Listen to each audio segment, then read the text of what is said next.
Correct. So I don't think this is 100% a decider if we get the like triangle situation on top, but whoever wins this is heavily favored to advance. Yeah. And the top left, spawning as the previous winner in the last series, we got the Teal Zerg GNR's Cruel. In the bottom right, we got the Red Terran, the favorite to win this tournament, GNR's Naattt, the big coach himself. I screwed that up. I was gonna say like the big kahuna coach or something. I don't know. So last time we saw Naattt playing against Zerg, he went for Cloaked Banshee. I wonder if that was maybe kind of something a little bit that he doesn't normally do to kind of hide maybe some of his other strategies, because he is in a group of 3 Zergs. And a very early pool here for Cruel. I guess that's not very early. It's just pool before hatch, right? Because there's no gas with it. But yeah, I kind of agree with you there.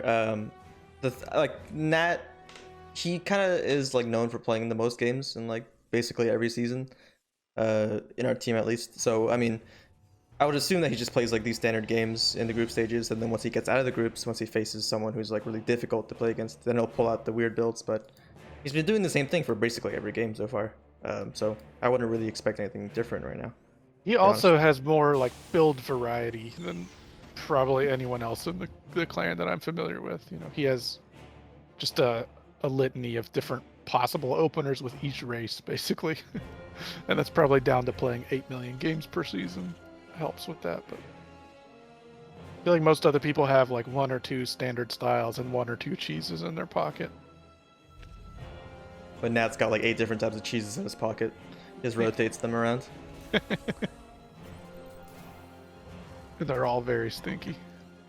No, I don't know. I don't see him cheese all that often. He does have the cheeses in his pocket, but he tends to play standard more than not, and I think he's a better standard player than a cheese player. So I feel like he only really pulls out the cheese when it's more like a metagame, to be honest, because like you said, he's more like a standard player, and his strength really does lie in being a standard player, because he knows all like the ins and outs of like the builds and stuff. Like the macro is one thing. I think a lot of people can macro, but the strategy is another thing, right? So if you know how to respond to certain things or scout very well, then you have a pretty good advantage. And since Naattt can, knows all this stuff because he plays so many games, then like why not just play macro all the time, right? My dog is dying, right? So this Reaper getting in here, seeing exactly what's going on. I feel like he might have been able to pick off a drone or 2 in the main there, but choosing not to. Just getting all the information instead. So it is a 1-1-1 opener here for Naattt, so interested to see if this is going to be a tech lab. It is, so actually we might see the Cloaked Banshees again. We'll see. Yeah, right now it looks like the exact, same game as Naattt versus Mitch, just going for the Hellions. Probably the same thing, like a 6 Hellion harass with the Reaper and then Cloaked Banshees. And I think we said this before, Cruel really doesn't really play this game that much. But he obviously still was a high level when he did play, but I feel like this build kind of tests a lot of like the check boxes of like pressure, right? It's like, do you have detection? Do you have enough lings at this proper time, right? So this is probably a pretty good choice from Naattt. It's just kind of just like, well, are you ready for this? If you're not, well, the game's over. So yeah, it's one of those. So that was a pretty early lair from Cruel. I think that was like maybe just a few seconds after 3 minutes there. Getting +1 Carapace and the Roach Warren. So wonder if this is going to be like a quick Roach max, Roach pressure sort of thing. Is he going to go straight away for Roach speed? Maybe? Doesn't look like it.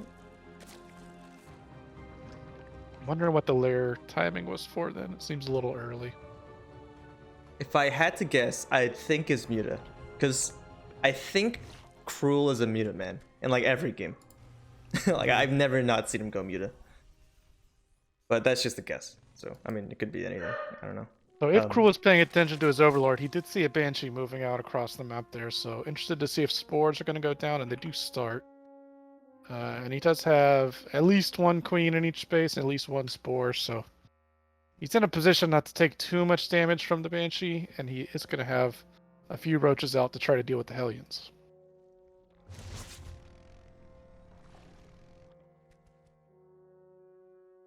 The Hellions getting pushed away by the Queens here, being in pretty good position. Not in position here for the third, however.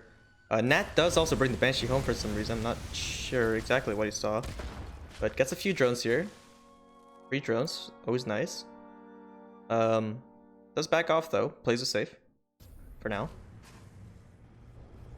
Yeah, I'm wondering if maybe he saw the lack of drones at the third and decided he needed to defend with the Banshee, possibly. Or if it was maybe just an F2 issue or something like that. I feel like Cruel is a little bit under droned for what he should be right now. He's going for a Hydra behind this, so maybe that's just to defend the Banshees, or maybe he's got a Roach Hydra timing in mind.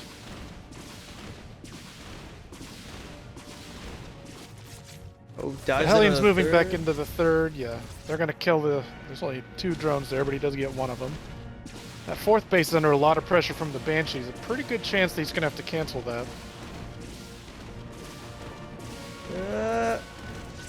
Yep, just cancelled. Got a Spore in the main, so I can't do... Or you can go around. Oh, there's 2 Spores actually, so... But so far, you know... Pretty good defense. He's lost like what, like hatch cancel, lost like 4 drones maybe. Yeah, 3 drones. I would have to say part of the reason he only lost 3 drones is because he didn't have any drones at his third, really. Both time those Hellions started in, they could have got a ton of drones, but there was only like 2 to be gotten. So a little bit deceiving maybe, because his worker count is just really pretty low at the moment. Oh, these Banshee's gonna get caught and killed. But the Hellions get into the natural here, and looks like they're gonna find some pretty juicy drone hits. He does split the drones, however, maybe it's not good enough. He's losing a lot of drones here. Gets into the main even, and I don't know. This is looking pretty bad. He's lost. Yeah, at this point, this is basically terminal damage. I don't see Cruel being able to navigate this to a win. His economy is just really not going to be good enough compared to Naatt's up on 3 bases, about to hit 66 workers, which will be full 3 base saturation. He's got 1-1 finishing up on his infantry.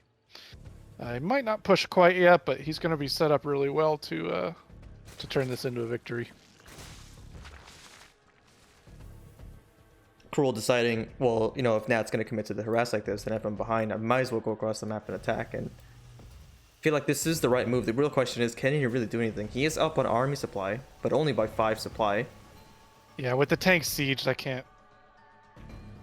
If he finds a position where the tanks are not sieged, or one of the tanks is off by itself, maybe. And it looks like Naatt's moving out at exactly the wrong time. We might have a little bit of a base trade situation going on. Oh, yeah, now Naatt sees his attack, and he decides to turn around. No base trade for now. He does, however, lose the high ground at his natural, so Cruel can probably kind of camp it a little bit. The tanks aren't in position yet to push this away. Get some depots here, free damage. And doesn't fight with the tanks. This could be bad for Naatt. Yeah, he retreats. This is looking like pretty good trades for Cruel. He got some decent surface area on top of the ramp until the flank from these other Marines. So this is going to get cleaned up. He did manage to find a decent amount of damage where I wasn't sure there was any to be found. He canceled an armory upgrade. He killed a bunch of depots, including some supply drops depots. Bought himself a little bit of time. He's still even in army supply, but still just not quite enough drones, I don't think, to really make a game-ending army.